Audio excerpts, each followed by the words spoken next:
the mistakes that your parents made, it's almost like those are like passed through the ether and they become easier for you to make, right?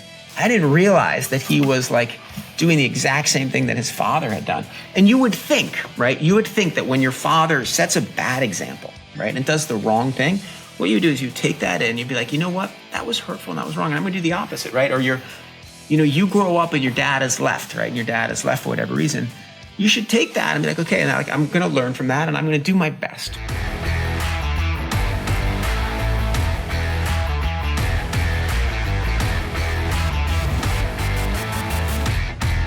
Nick, what's up, man? So great to see you. Thanks for joining me on the podcast. Oh, I'm so happy, Ryan. It's awesome. It's an honor to be with you. This is so cool. It sounds like you just completed the New York Marathon this past weekend. So what, 2-3 days ago? Yes, I did. Today is Tuesday. I ran it on Sunday. Nice. How did it go? Horribly. Oh, I mean, why is that? Well, I mean, it was great. Like, it's a beautiful race. There are millions of people out there. It feels amazing. Your friends are there. They're cheering you on. There are all these people who are like yelling from the sidelines that I saw my book. But I'm a competitive runner and I had like a specific goal. I got some kind of respiratory infection. Everything went haywire the last 2 weeks. And I start the race. I can barely breathe. And I finish it, 30 minutes slower than I'd hoped. And gone into the year, like, I'm going to win my age group. I'm going to run 230, 235. I ran a 306, which is totally cool and totally like reasonable, but it didn't feel like, I just felt out of my body the whole time. But whatever, right? I ran the New York Marathon. I started, I had continuous forward motion, I finished, and it was beautiful. Yeah, that's just the sheer fact that you're running those distances, and I know you've run a lot longer distances than those, is mind-boggling to me what the human body is actually capable of. Not to mention the respiratory illness you were dealing with, but it sounds like you just powered through it. Yeah, powered through it. I mean, like, you just keep going. I started the race. I made up all these specific plans, wrote them out. I was like, I'm going to run the first 5 miles at 6:30 pace. I'm going to evaluate, like, what is my heart rate? What is my breathing rate? So I run the first 5 miles at 6:30 pace, and I'm like, I don't know, maybe I can do this. And then I go through 10 miles also at 6:30 pace. And I'm like, maybe I can do this. And then I get to like 11 or 12. I'm like, oh boy, this is like, something's really wrong. Like, this is not the way I'm supposed to feel here in this race. And so I'm like, okay, let me dial it back a little bit. And then I was like, okay, this is really not the way I'm supposed to feel. This is like, feels totally different from any marathon I've run in 25 years. I'm just gonna, just think about moving forward. I'm gonna like concentrate on my mantras, right foot, left foot, right foot, left foot. I'm going to think about my posture. I'm going to think about my hands moving through space. Try to draw energy from the crowds. I'm taking as much nutrition as I can. And I'm just going to keep moving forward. And I know that I'll finish. And I'll like give encouragement to other runners who are suffering. And that's what I'm going to do today. And got through it. Yeah, you make it sound so simple, and I've had difficult times and challenging times, but I really think it can be that simple if we make up that decision ahead of time. I like that you're talking about this idea of having mantras, that you have your goals set out and you just know what you're going to accomplish even going into it. Because I've seen so many men who will say, I want to run a marathon, or I want to do a Spartan race, or I want to do, some grueling physical exercise or event. And they don't have a plan. They just wing it. But it doesn't sound like that is what you do. No, I have a plan. I like literally have a plan with a spreadsheet, and it's like, this is the pace, this is the expected heart rate, right? And when I'm running, I'm looking at basically at 3 variables. Like, what is the pace? How do I feel, right? Like, what does my body feel like? What is my heart rate? And you can put other variables in, body temperature, you can put power, but like those 3 are the ones that matter. And I looked at my past marathons. I looked at my past 50 milers. I looked at what my heart rate was at different paces, compared my training for this cycle to the other ones, and like, mapped it out. And in a rational world, in a world where like I hadn't gotten sick and nothing had gone wrong, I was going to run, somewhere around 240, maybe a little slower, based on all my previous workouts, maybe, 243, 244. But, things happen. Like, part of like getting into a Spartan race or a marathon, or part of like succeeding, is keeping yourself healthy. And, I had a lot going on the last 2 weeks, and I wasn't able to stay completely healthy. I feel great today, but I wear a Whoop, and like, it gives you a recovery score 1 out of 100 based on your resting heart rate, respiratory rate. I was like 1 out of 100, 2 out of 100, 4 out of 100. I think I averaged single digits last week, but this morning, 95 out of 100. So Ryan, I am ready to just hammer today. Ask me anything. That's good. That's good. So, okay. So what changed then? You know, you said, obviously you're done with the marathon. Maybe there was some levels of stress. I believe Whoop takes that into consideration, because I used to have one as well. And I think I only got a 94 or 95, maybe once or twice after a very specific regiment that we can talk about maybe. But what changed for you to go from 1 to 2 now up to 94, 95, 96? I think, I think there was I had a lot of stress. I mean, I had a lot of travel the last 2 weeks, right? I was like there's a place, I ran the Grand Canyon, which is amazing, right? So, but I'm like traveling west. 3 weeks ago, I run the Grand Canyon. I come back, I'm in New York for a day, and then I go to do an event in Italy, right? So now I'm going in the other direction, right? I come back, I'm in New York for a day, and then I'm like where was I? And then I went to Georgia, and then I went to Nevada. Like there's a lot of I'm working with Atlantic advertisers, I'm doing stuff. And so there was a lot of time changes. And so that puts stress on your body, and you're quite sure when you're going to sleep. And then it was the book coming out, right? And it's, it's not just a book, right? It's like a really personal book that reveals a lot about my father and a lot about myself. And it's the best thing I've ever written, right? It's the best thing I've ever put into the world. And I know that, right? I feel really proud of that, and I worked really hard on it. But it's also it's so personal that when people don't like it, you feel like, well, wait, they don't like you, right? And so there's this extra stress that comes in when you put a book like this into the world. And what are your family members going to think? What are your kids' friends going to say about it? And so I had this other stuff spinning in my head. So I've got a couple things spinning. I've got some kind of respiratory infection, traveling like a maniac, stressed about the book. And then I'm recording podcasts, I'm on TV, I'm traveling all over the place. So all those things combined just sort of made my marathon prep not so good. My favorite thing, I have this guy, his name Alan Rubin, who he's wonderful. He ran 20 consecutive New York marathons at sub 240. I love the guy. He's I think he's run 37 consecutive New York marathons, and not trudging, just working his ass off every time. And he said to me, he's like, Nick, marathon gods, they just don't like it if your mind is on anything except the marathon, even if what it's on is promoting a book about the marathon. So that's where I was. Yeah, well, it sounds like you were able to get it done, and you're feeling better. I'm curious what you were talking about when you said your mantras. Do you have specific mantras that you use, or how do you reframe when maybe you are struggling or hurting or things aren't going to plan? I've seen a lot of guys who they'll have these impeccable plans in place and they work great under the perfect set of circumstances. But as soon as one new variable is introduced, the entire plan crumbles. It's so brittle and fragile that they may have not made a plan to begin with. Yeah. So that's a really insightful and important point. On the mantras. So what I do is I have one basic one, which is, it's basically a 3 pattern, right? It's like if you're a musician, you're 1, 2, 3, 1, 2, 3, 1, 2, 3. But I'm thinking right foot, left foot, right foot, left foot, left foot, right foot. And you're basically you're emphasizing your right foot hitting the ground, and then 1, 2, and then your left foot hitting the ground, 1, 2. And what that does is it allows your mind to kind of shut some things off, right? So, because sometimes during the race yesterday, I was like, my God, everything is so hard. What am I doing, right? And how is this happening?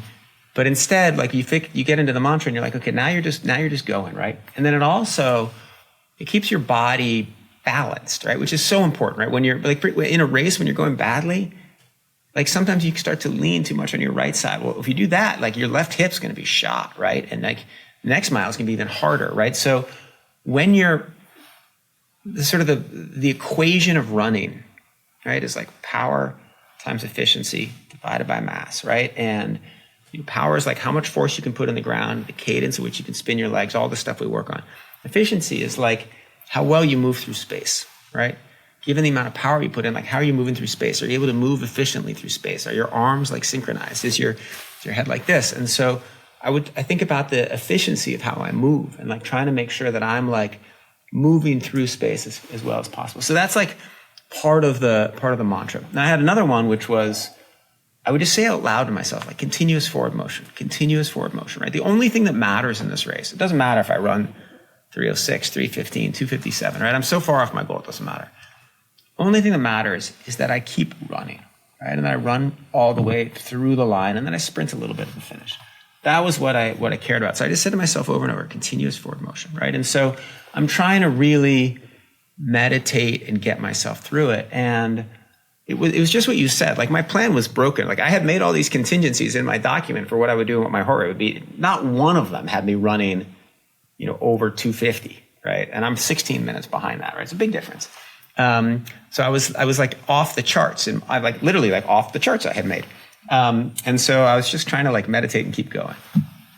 And I remember once, the race that I just like, I ran the New York Marathon when I was like, I don't know, it's the first time I ran it. I would have been 27 years old.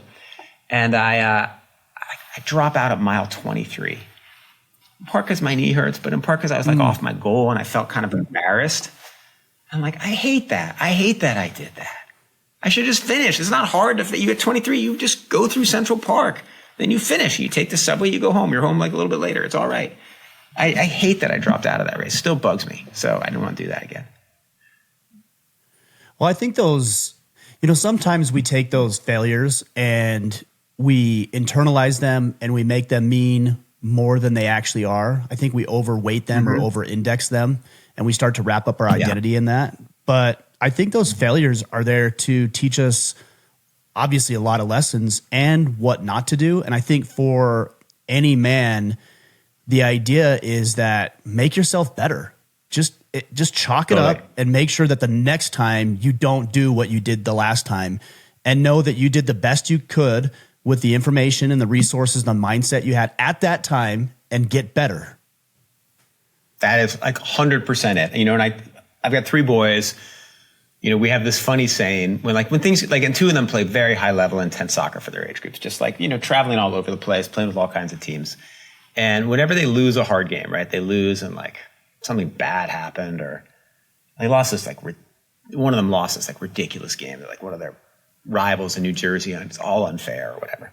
And we always say on to Cincinnati, right? Do you know what on to Cincinnati? Do you get that reference? It's just like, if you're from New England, I understand what you're saying, but I don't know the reference. But the reference is this, like, it's really just for New Englanders, but it's universal. So the Patriots, when Bill Belichick, they're in that like amazing Belichick-Brady era, and they lose the first game of the year 31-0, right? To the Bills. And in the press conference, there's like 15 questions in a row where they're like, do you think this team is as strong as it needs to be? Like, do you think that Tom Brady has gotten too old? Do you think he can still throw downfield? And every time Belichick's like, we're on to Cincinnati. Actually, we're getting ready for Cincinnati. We're on, like, do you think you're, and so it's this hilarious thing where all he can say is on to Cincinnati, on to Cincinnati, on to Cincinnati. And what he was doing was, he didn't have to do that press conference. He didn't have to say it. He wasn't just like humiliating the reporters. He was sending a signal to the team, like, we are going to learn from that failure. We're not going to dwell on that failure. We're not going to overemphasize that failure. We're not going to think of ourselves as losers. What we're going to do is we're going to get ready to play the Bengals, and we play them in 7 days, and we're going to beat them, right? And that team went like 14-2 and won the Super Bowl. And so it's lore in New England, and Belichick's reputation may be a little complicated. We'll leave it outside of this podcast for now.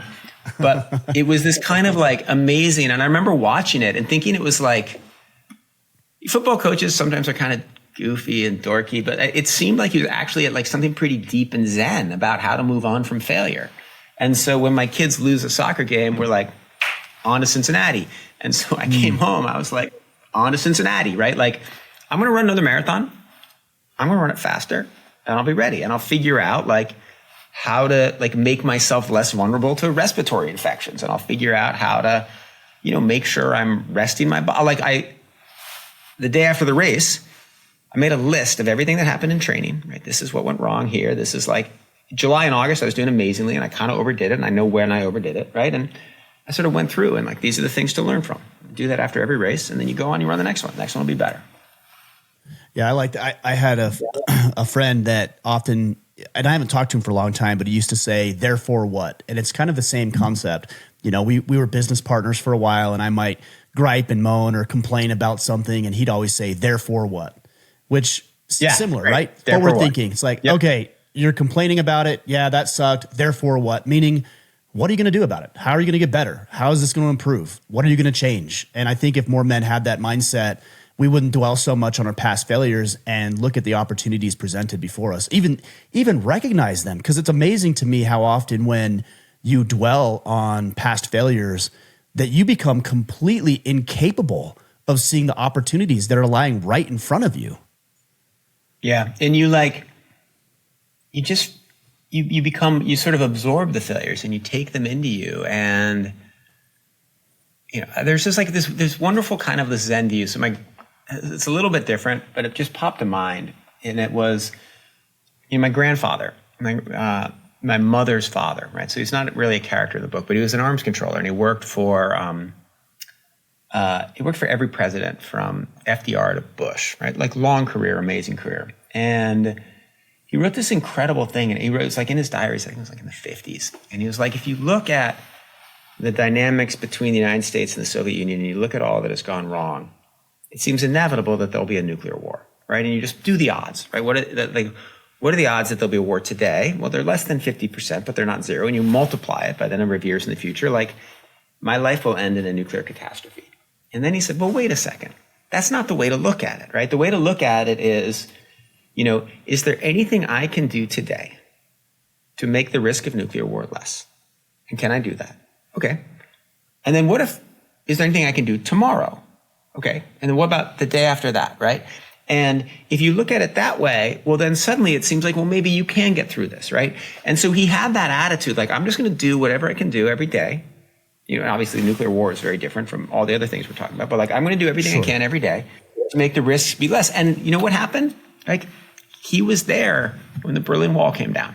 And, you know, it was an amazing lesson for life of like, you look at the situation that is, and maybe it looks impossible, and you just do what you can each day. And then if you do well today, it makes tomorrow's task a little easier, right? Like you're in a very deep hole, but you've come up a little bit, right?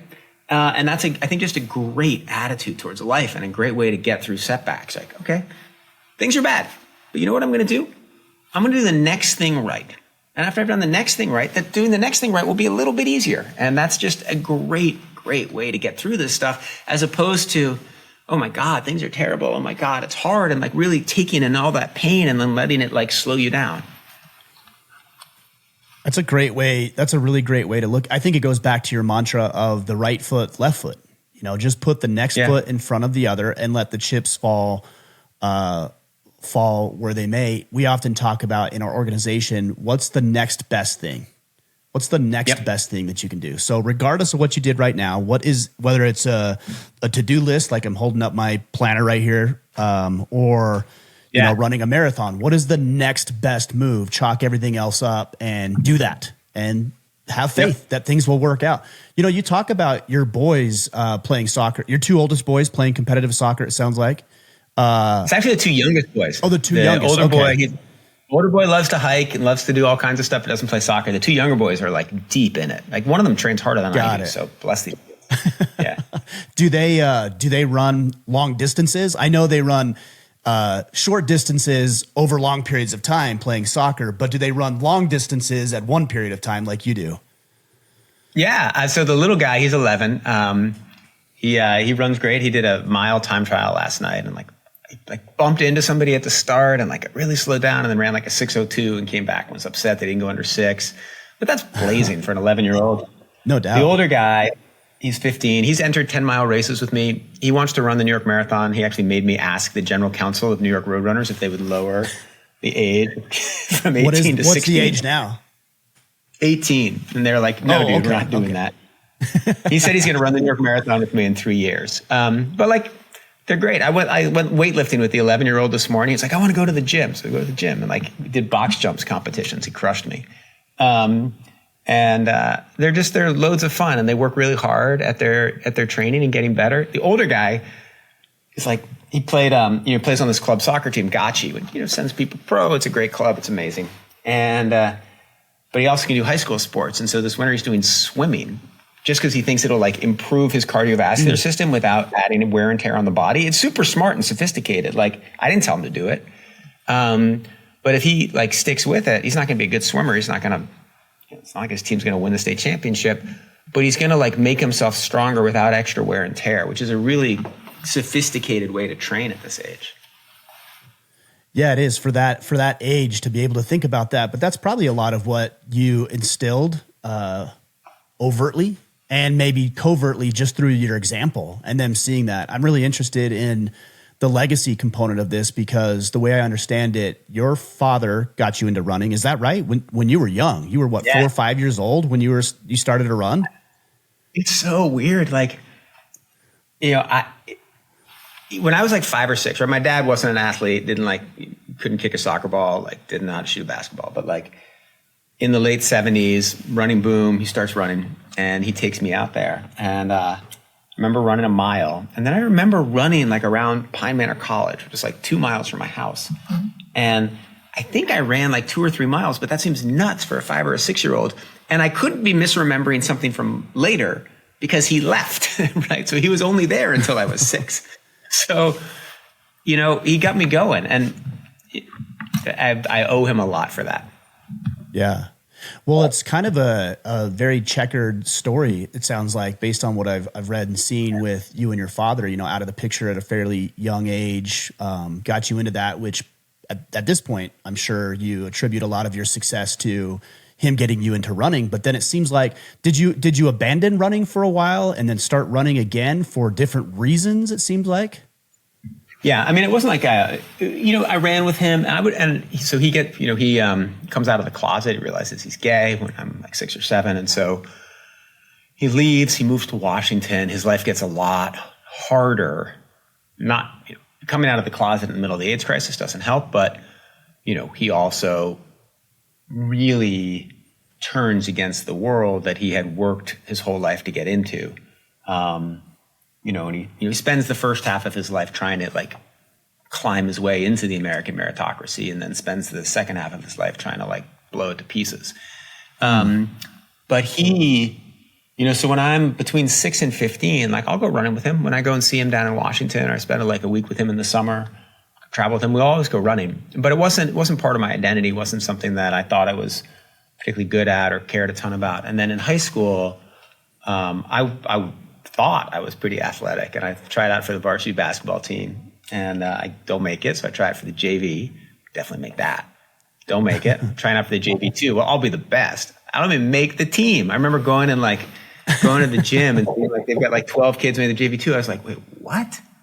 So I'm like cut. And so I joined the track team, and then things click. And like, thank God they clicked. It like gave me confidence, which you need as a high school boy and a kid who's like, things aren't working. So that was when I got back into the sport. Yeah. And then from there, I mean, really just been involved with that. I wonder, with my kids, I have 3 boys and a girl.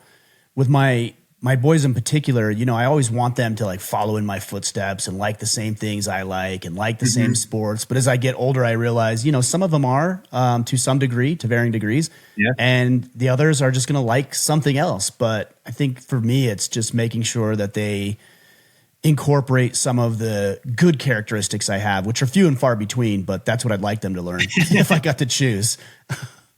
Yeah, it's really hard. Like you can't, like the kids, they might like what you like, they might not like what you want. My view with parenting is whatever they're passionate about, support them, right? And if they want to get good at chess, right? They want to get good at rock climbing, like take them to the gym to go take chess, sign them up for chess classes, like drive them there.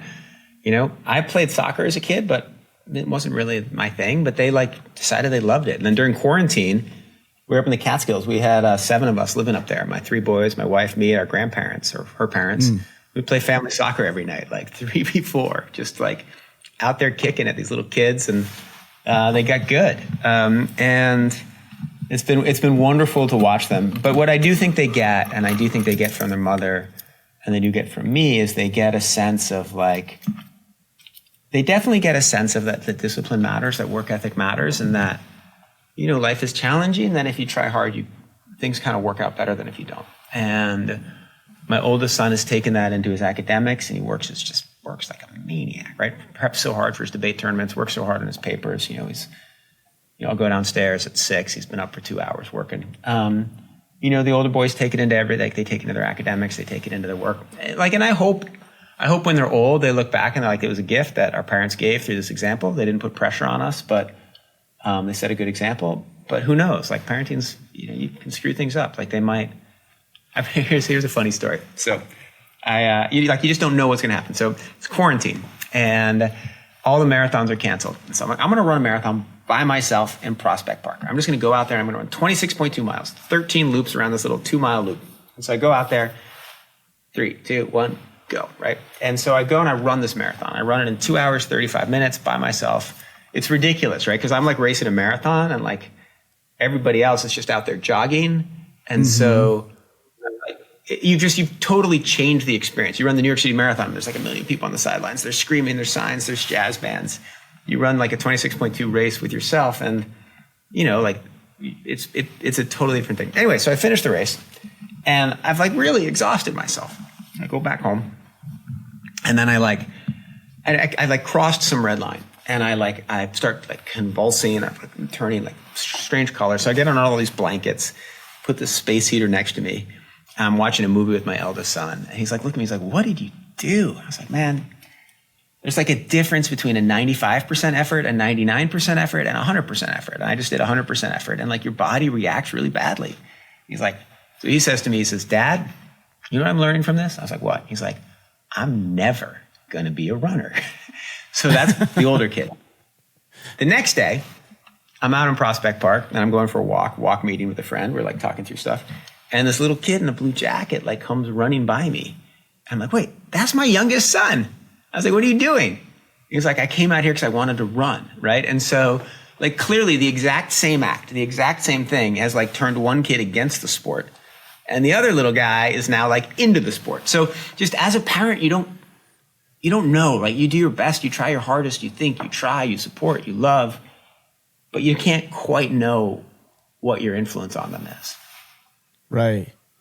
What do you think spells the difference for a young man like yourself and literally millions of others who have grown up without a permanent father figure in their lives? What do you think is the difference between somebody who takes that information, even subconsciously, and decides to use it as an excuse to sabotage themselves? Or somebody who decides to take that information and say, I'm going to be a better father. I'm going to do it this way. I'm going to do it differently. I'm not going to follow in those footsteps, and I'm going to create a new legacy for our family. Yeah, it's so hard, right? Because they're like, it's like the gods have done this thing where like, the mistakes that your parents made, it's almost like those are like passed through the ether and they become easier for you to make, right? And I remember I remember this conversation. It's coming to mind when I was like 16 and like one of my friends was like cheating on his girlfriend. I was like, what are you doing? He's like, my dad cheated on my mom and I just can't stop myself. And I was like, give me a break, right? And he's just like, no, it's just the way it is, right? And like maybe that was an excuse, but here's the craziest thing, right? My father watches his father. And my father, I read all my father's diaries in the course of writing this book. And like, if there's anything that my dad like had a hard time handling, it was his father's drinking, his father throwing his career away, partly through alcohol. And then his father, like in moments of desperation, threatening to commit suicide to his son, my father, as part of like a kind of manipulation, right? And my dad, like those three things, like my dad, they burn my dad, right? They burn him. He hates it, right? What did my dad do to me, right? Well, he drinks way too much, can't stop drinking, kind of throws his career away from drinking. And then in multiple occasions, threatens to commit suicide to me in order to kind of manipulate me, in order to get like me to pay his bills, right? Repeats the same patterns. Like, and I didn't even know this when I was going through this and my dad is like saying all this crazy stuff to me. I didn't realize that he was like doing the exact same thing that his father had done. And you would think, right? You would think that when your father sets a bad example, right? And does the wrong thing, what you do is you take that in, you'd be like, you know what? That was hurtful and that was wrong. And I'm going to do the opposite, right? Or you grow up and your dad is left, right? And your dad is left for whatever reason. You should take that and be like, okay, and like, I'm going to learn from that and I'm going to do my best, right? Nobody, like sometimes marriages don't work. Sometimes life doesn't work. Sometimes terrible things happen. But like the lesson should be we take the mistakes and we reverse them. And sometimes what happens is we take the mistakes and we repeat them. And like, so what I'm trying to do for my kids and what I write in the book, I want to break the string of Thompson fathers who disappointed their kids, right? And there are things that my dad gave me. Like my dad gave me nonstop love. He wanted the best for me at all moments. Like and I forgave him for the madness and the terrible things he did, that affected me, right? But I don't want, like my kids might resent this or that. They might resent things that are going to come. They might resent, like they might feel I put too much pressure on. They might think whatever. They might like resent being in this book. Who knows?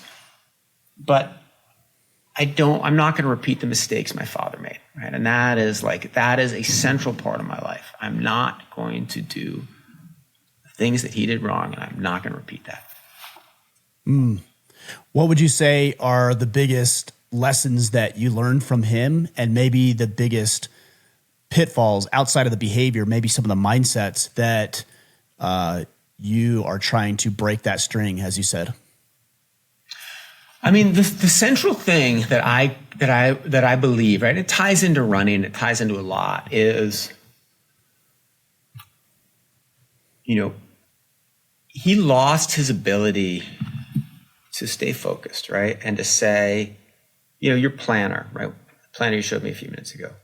Right. He lost the ability to say, like, I'm going to start this thing and I'm going to finish this thing, right? And I'm going to work on this each day. And he had that at different points, and he had that when he was running, right? You have to have that to run a marathon, and he ran multiple marathons. Like you have to go out, you have to run every day when it's rainy, when it's hot, when it's cold, when it's whatever, right? And he had that at points in his life. But by the time he was in his 50s, 60s, 70s, you couldn't get anything done, right? He couldn't start a project, finish a project. And so part of what I try to do is just to like remember that, you can lose this, right? You can lose the ability to focus and to get things, to move things from the start to the end. And that's a really important thing that I try to hold on to. And, my dad, when I turned 40, my dad put a note on my Facebook page and he was like, Nick, things are going well for you, right? Like great wife, 3 lovely kids, your job's cool, you're doing well. But all men's lives fall apart at 40. Like there are forces in this world that are too big. It happened to your father, it happened to me. I was like, A, there's 70,000 people who follow this Facebook page, man. Like, why are you posting this here? Yeah. But B, like the real lesson was noted. I want to try to like look at what happened, right? Like what happened when you turned 40? Well, you started to blame the world. You started to say that like the world was out to get you. You started to say that because you had come out of the closet, the world was against you. Well, maybe that was partly true. I'm sure it was partly true. It's hard to be gay particularly in 1980s Washington, particularly when you're a Republican, right? But like, doesn't singularly explain all the professional troubles, right? Like you work through those things. Like there are times people are against you. There are times people are for you. You figure it out, right? And you find your niche, you find your lane, and you do the best you can. And if you start blaming external factors and this and that, and like, you think the wind is always at your face, you forget that sometimes it's at your back, right? And so my dad he wasn't centered and confident enough, and he wasn't comfortable enough in his skin to really like keep a confident eye on the road ahead. And so, that's what happened to him after 40, and that's what I don't want to have happen. Yeah, I mean, that makes sense. It's so interesting that we try to put that on other people. I'm sure his intentions weren't bad. I'm sure his intentions were probably good, but it's just so etched into people's DNA, this victim mentality, or like you said, that the world is out to get them, that they cannot possibly fathom any other way. That's mind-blowing to me, because there's swaths of people who believe the exact opposite. So how could it be that is absolutely objectively true if other people can see that it's absolutely not true? Yeah. It's one of the things that like, and it's a really complicated thing to deal with, because back to my example of my dad, there is no doubt, right, that like there are people who didn't want him to get jobs that he wanted to get, who like the only thing wrong, right, was that he is gay and they didn't want a gay person in that job, right? And not only that, maybe even worse, he had made a very positive moral decision to be open, right? Like, and he had decided that he was going, like, and he believed that, and this is particularly true in like 1990, that the more people who are out, the easier it'll be for gay people around the world, right? And that like part of what has to happen is for folks to recognize that their friends are gay, that there are lots of people gay, right? And my dad, like, bless that man, right? Like, that is good. He did some other things he didn't have to do, right? He doesn't have to like bring male prostitutes to the dinner party in Washington, right? Like, that doesn't have to happen. Like, they're, you know, and he would say, well, I've got to be open about my sexuality, and like, this is who I'm with. I'm like, Dad, like, you met that dude on the internet last night, right? Like, he's a totally inappropriate guy. Like, send him back to the internet, right? And like, go to the dinner party by yourself, right? And you know, there are things he did to kind of like sabotage himself. And then he also he constantly believed that there's like this injustice. Like, this is why it's not happening. This is why it's not happening. I was like, Dad, well, you know, I don't know, fill in the job application, right? Like, you know, maybe if you finish the book, right? Like, then like you'll be able to sell the book. But if you don't finish the book, right? With the old joke about like, Jesus, why haven't I, or God, why haven't I won the lottery? Buy the ticket, right? Like, you have to do things for good things to happen. Right. How do you now then instill in your boys not this victim mentality, but, you know, I guess here's how I choose to look at it, because I don't think this is objectively true either, that the world is conspiring for my benefit. That's what I choose to believe. Now, objectively, is it true? No, I think the world is pretty amoral. I think most people don't really care about my success. Most people don't really have a vested interest in whether or not I succeed or fail. Most people are probably going to forget about this podcast a week or two after I pass away. And that might sound pessimistic, but that's the realistic perspective. But if I get to choose something, I'm going to choose that the world is conspiring in my benefit, on my behalf. How do you instill that in your boys? I mean, you know, like, make it clear, right? Like, they do have huge advantages. I have huge advantages, right? I'm like a 6 foot tall heterosexual white male. Like, things are like, there are lots of structures in life that are built to like make things easier for you. But there are also like, there are lots of situations where A, the red carpet's not going to be laid down in front of you, and B, there are going to be all kinds of like complicated obstacles for, you know, whatever particular reason. So I say to them, like, you know, if you don't, and they always will have, like, there's always a reason, right? I didn't make the soccer team because I wasn't close enough to the coach, right? Or I didn't make the soccer team because, you know, for whatever reason. Actually, let me say something about soccer. You know what I love about soccer, right? What I love about soccer, and the thing that I think is teaching them all this great stuff. So it's very meritocratic, actually, and it's everybody. And so they play, like my 15-year-old, he'll play a bunch of games this week, right? He'll play for his high school team, right? So he's playing for like a private high school in Brooklyn, playing against other private high school kids, right? Great. He'll play in a league where everybody speaks Spanish, the refs speak Spanish, and it's all immigrants, right? And the league was like basically was shut down briefly because of ICE raids and the risk, right? Great. He plays with men from the Caribbean who have a game that they play near us, and it's like a bunch of guys who like played pro when they were young or really good, and now they're in their 40s or 50s, and they love my kid, right? Plays that game. And then he plays for his club team, Got You, in Queens, where, you know, like the kids, like my wife and I might be the only two parents who are, you know, both born in the United States. It's like immigrants from all over the world, right? So he's getting this like incredible experience of different people facing different things, right? Different people who've grown up in different circumstances, different people who have no money, people who have lots of money, people who, right, whose like, you know, the parents are like prison guards, the parents are, you know, cops, the parents are lawyers, right? And what he's realizing is that everybody's coming from these different backgrounds, coming from these different places, and you get on the soccer pitch, and like none of that matters, right? You're playing against each other, and you're playing like, you know, and, you know, you're getting to see everybody as equals. I used to feel that way. When I would travel, like I was a reporter, and I would go travel in Africa, or I would go travel in Asia, right? And you go and you travel into like a, you're traveling in Senegal, right? And you go out there as a reporter and you're like, this is in the 1990s. And you're like, you're a white person in Senegal. And like, you kind of attract a bunch of attention and it's kind of weird and there's a strange dynamic. Yeah. You go on the soccer field and you're just one of the people there. Like, you're like, either you're good or you're bad. And if you're bad, you're bad. And if you're good, you're good, right? And if you're good, you get drafted quickly. And if you're bad, you get told to sit on the side. And it's an amazing thing. It's a way to kind of bring a meritocracy in. It was a great way to meet people when I was traveling. So anyway, so what I try to instill with my kids is to recognize, like, you have wind at your back for a bunch of reasons, right? And remember that, don't forget that. And there's going to be wind at your face for all kinds of different reasons that you don't know about and that you don't know. But like, you go out there and you do your very best. You try to compete in the most meritocratic way you can. And if you don't get it, you analyze why you didn't get it and you try to do better the next time. And that's what I try to teach them. Yeah. I like that story of how your children are playing with all sorts of demographics and economic status. You know, I think about that with the military. When I was in the military, you know, and we're in Iraq and we're dealing with incoming rockets and mortars, I'm not worried about whether the guy next to me is black or white or brown or who knows what color or what sexual orientation he is or what his political viewpoints are. I'm worried as to whether or not he's going to have my back and I have his back and he's capable and I'm capable. And that's all we're worried about.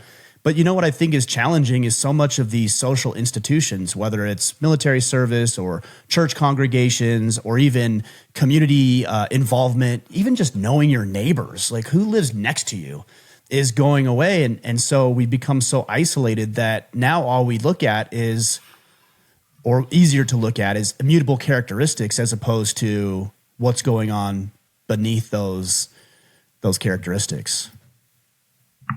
Yeah, you know, and like, I love what you say. Sorry, 1 second. You went. Oh, did it cut out for a minute? It cut out for like 10 seconds. So I'll just finish your answer and I'll answer it. I lost you for like 10 seconds. Hold on 1 second. Let me just make sure this is all set.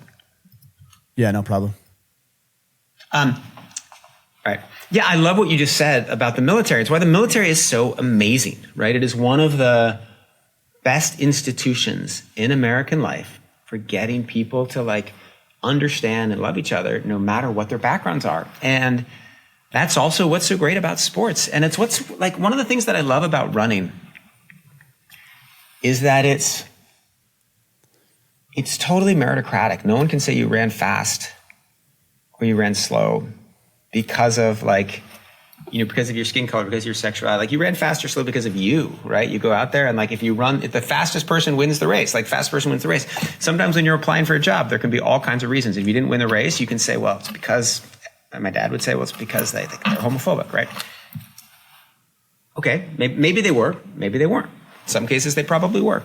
But you go out and you run and it's you. And it's like a really beautiful thing. I think sports are a good equalizer. I think the military is a great equalizer. I think we need many more things in America that allow us to be with each other, to understand each other.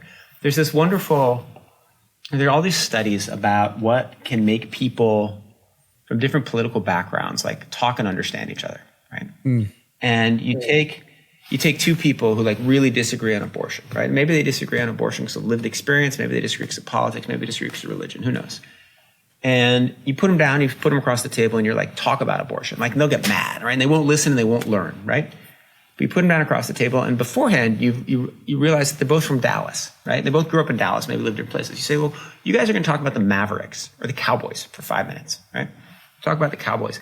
Then you bring it to abortion. Oh, no, wow. And then actually you have the conversation and then you learn, right? And like, you learn why this person is really against it or why this person is really for it or what, you know, and like, then you can understand each other, right? And so, like, one of the things that we need to get better at in this country is start where we have commonalities, right? And then move to where we disagree. And then actually you learn from the disagreement. If you start at the disagreement, you forget the commonalities. And so, like, you know, okay, like, I'm really interested in AI. Okay, let's talk about AI. Well, that's great. Now let's get to where you and I disagree. Or it's a much better way to communicate with people. And we need more things like that in America right now.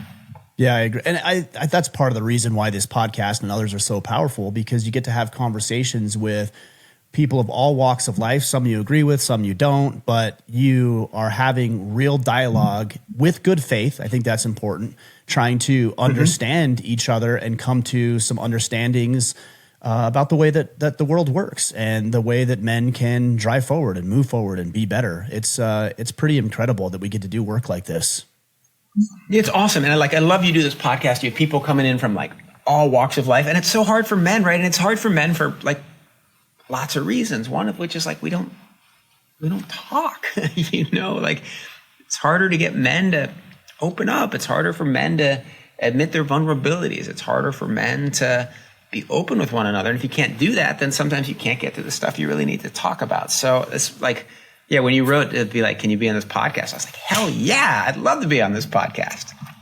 Yeah, it's such a powerful dialogue and opportunity to come to some mutual understanding. So with the work that you do with the Atlantic, how is running, because that's such a big part of your life and a big part of this book, how has that helped you? You were with the New Yorker, you were with Wired, now you're the CEO of the Atlantic, which I think for 4 or 5 years now. Like, how has that helped you be a better CEO, be better in your career aspirations and pursuits? A couple ways. One is it does give me, like, running does give me an outlet, right? And it is my mental space. I'm here at the office, work really hard, focused on the to-do list, but I run to the office and I run home from the office, right? And so I clear my mind. I'm like with my children, we have a good time. I come to the office, I work really hard, I run home, I'm with my children, my wife, right? So it's a mental space. And I could do lots of other things for the mental space. There are also habits of mind that running, particularly running intensely, teach you, right? It teaches you, sort of the stoicism I mentioned earlier, right? Like, you go out, you run every day, you get better, right? It teaches you this attitude of like, I'm going to do the best I can right now and I'll be better. I'm going to do the best I can and then I'll be better. It also, it gives you endurance, which is really helpful for hard things at work, right? You have to, you got to get through an all hands coming up, right? I've never lost my cool in an all hands, even when really hard stuff happens, right? Why have I never lost my cool in an all hands? I don't know. Maybe it's because I can keep my concentration in a long marathon, right? Maybe the reason I keep my concentration in a long marathon is from all these hard all hands, right? You learn how to, you kind of learn how to do that. And then you also you learn a lot about goal setting and pacing, right? These are hard things to get right. Like, what is the right goal to set?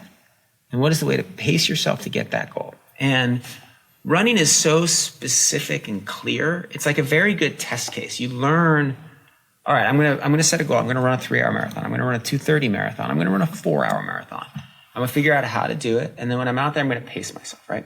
And you do that, you execute. And actually you've learned some pretty good lessons about, well, now, all right, I'm gonna try to get 1.5 million subscribers to the Atlantic, right? How am I going to do that? Okay, I'm going to set a goal. I'm going to pace myself. And so it's not exactly the same thing. There's some differences, right? In running, the way to get the best performance is to hard, easy, right? You're beating yourself up and then you're recovering. You're beating yourself up and then you're recovering. You're beating yourself and then you're recovering. In a job, the way to get the maximum performance is steady effort, right? So there's different cadences to working and to physical training for running, but there's a lot of similarities. And I think there's a lot of everything you do in life, right? From the way you get up and get out of bed to how you make your breakfast, how you brush your teeth, creates habits and creates habits of mind and creates this personality type. And I think that it helps you become who you are. And I think the habit of running every day, kind of makes you into, it can distract you. It can make you selfish. It can make you self-absorbed, right? It can take up too much time. But I think in general, if you do it right and you contain it, it can make you into a more centered person who's able to work a little better. So that's one of the reasons why I love the sport so much. Yeah. Well, I have yet to have found the joy of running, but I do run on occasion. But that said, I do stay very active. Physical stuff. Exactly. There's all kinds of stuff that you do that is the same for you, right? That's giving you the mental space. That's giving you the goal setting, right? I'm going to get this done. That is just like running for me. Yeah, exactly. Well, Nick, I appreciate you taking your time. It's fascinating to see somebody who's as passionate about their own personal pursuits and also their career aspirations, with the work that you've done with the Atlantic and other resources and magazines and publications. It's pretty incredible what you're doing. And I'm excited to get this information out to the guys. Tell the guys where to connect with you and learn more about what you're up to. And of course, pick up a copy of the book. Yeah, so the book is The Running Ground. It's, as I said, it's like the best thing I've ever written. I care a ton about it. Spent 5 years on this. It's my story of running, story of my father. Please pick up a copy, read it, write to me. I'll sign it and send you one. I'm on LinkedIn. I post a video every day about technology policy. I'm on Twitter, Instagram, Facebook, Nick Thompson. I'm at nickthompson.com. Pretty easy to find on the internet. Subscribe to The Atlantic. I'm out there. I want to hear from you. I love talking to people. I love talking to people about these things. I host a podcast, The Most Interesting Thing in AI, about AI. I'm like a curious, interested guy, and I love, Ryan, that you invited me on the show.